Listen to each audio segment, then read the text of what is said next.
Et oui, il faut quand même rigoler un petit peu. Alors, coucou, me revoilou. Il est 9h30 à quelques secondes près.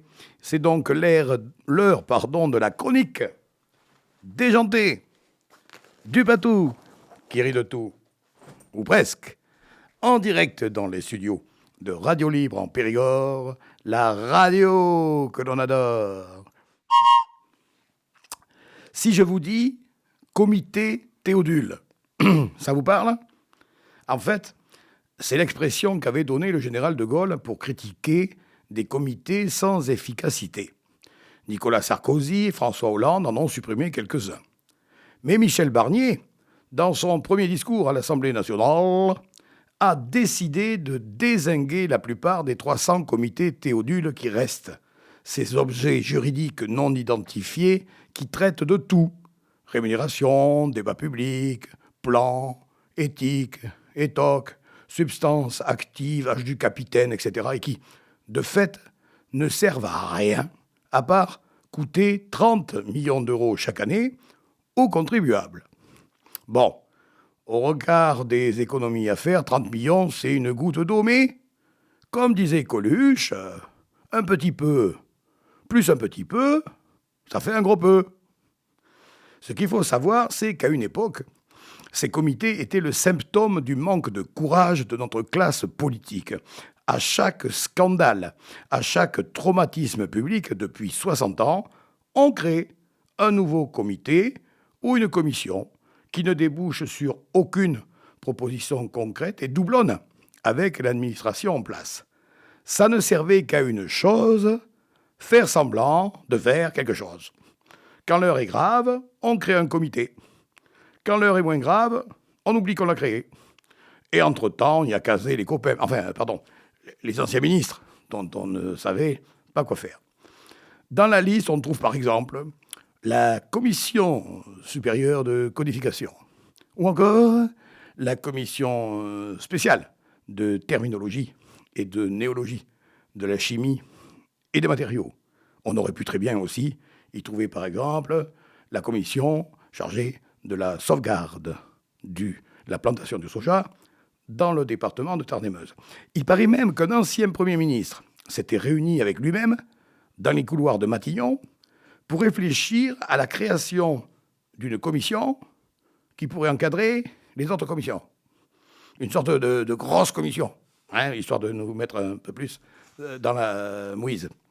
Alors, Michel Barnier a ouvert la bataille des places, et chacun des planqués au sein de ces comités va tout donner pour tenter de sauver sa peau. Je propose que nous encouragions notre Premier ministre. Allez, Bichou, vas-y, fonce, on est avec toi. Ferme donc tous ces placards et vire tous les ringards qui sont dedans. Non, mais franchement, dans quel pays vit-on? Ah, et voilà les actus. Alors, à l'Assemblée nationale, la semaine dernière, nous avons eu donc droit au discours de politique générale du grand Barnier, qui n'a rien à voir avec un vieillard maniaque, n'en déplaise aux jeunes députés belliqueux. Mais nous, en Dordogne, eh oui, en Dordogne, on a eu l'annonce officielle de la démission de Jacques Ozou de son poste de maire de Boulazac-Crac-Crac. Cependant, il reste président de l'agglomération périgourdine, alias le Grand Périgueux. Mais comment se fait-ce, me direz-vous? Eh bien, en fait, n'importe quel conseiller municipal peut être président de l'agglo, à condition d'être élu par ses pairs, s'ils en ont deux, bien sûr. Et puis, il faut bien qu'il garde un peu de sous, le pauvre homme, hein, ça tombe bien, la place est bonne, d'autant plus qu'il va rester au conseil municipal où, si je suis bien informé, il sera chargé des relations avec le SMD3. Comme quoi, quel que soit l'échelon où on se situe, la politique, c'est magouille et compromis. Le principal étant toujours d'avoir les poches bien garnies. Circuler, il n'y a plus rien à voir. Ouf, ça y est, c'est fini. Tous les soirs, en attendant le journal télévisé de FR3 Périgord, il fallait se taper la météo, puis la pub, la qualité de l'air, puis la pub. Et pour la pub, on était servi par Serva, qui, avec son sourire éclatant et quelques mots bien appris, annonçait qu'on ne va pas chez Debar par hasard. Je ne sais pas combien il a touché pour dire cela, mais J'imagine que cela a dû lui permettre d'arrondir ces fins de mois difficiles de pauvre rugbyman. Alors, comme disait Pierre, s'il vous plaît, merci. Et voilà la pause musicale. Il a 73 ans, cette semaine, il est toujours numéro 1 dans le cœur des Français, même si on ne l'entend plus depuis qu'il a émigré dans un pays voisin. Pas besoin de vous le présenter, vous allez le reconnaître dès les premières notes. Bon anniversaire, Gigi!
Alors, version de Sister Jane de 1975, à l'époque où Jean-Jacques Goldman officiait dans le groupe de rock progressif Taifong. Souvenir, souvenir.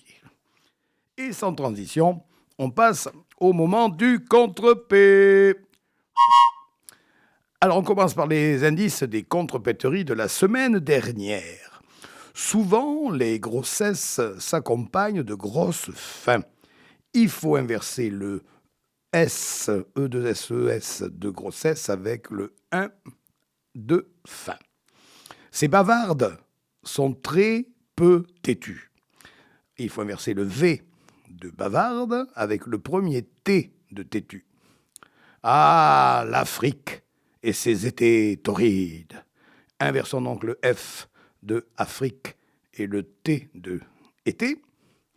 Elle a été dénoncée par un fan.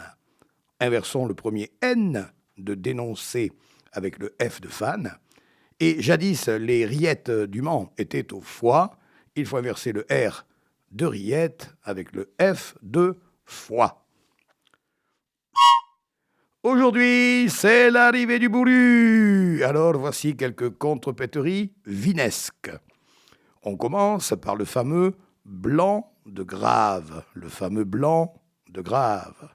On poursuit avec le château Lafitte-Boll. Le château Lafitte-Boll.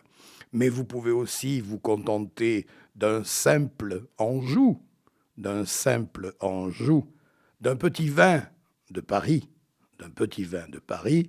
ou d'un pommard bien chambré, Les indices, la semaine prochaine, comme d'hab. Et c'est la minute blague. Dernièrement, j'ai rencontré un monsieur qui se vantait d'être un imbécile. Il disait « Je suis un imbécile. » Je lui ai dit « Monsieur, c'est vite dit. Tout le monde peut dire « Je suis un imbécile. » Il faut le prouver. Il m'a dit « Je peux le prouver. » Et il m'a apporté les preuves de son imbécilité avec tellement d'intelligence et de subtilité que je me demande s'il ne m'a pas pris pour un imbécile. Alors, elle est de qui, cette délicieuse petite histoire? Vous n'avez pas reconnu le style? Fidèles auditrices et fidèles auditeurs, la réponse la semaine prochaine. Voilà les petits loups, c'est fini pour aujourd'hui. N'oubliez pas que vous pouvez me réécouter vendredi à 15h30 et samedi à 9h30. À la technique, c'était Antoine et je le remercie.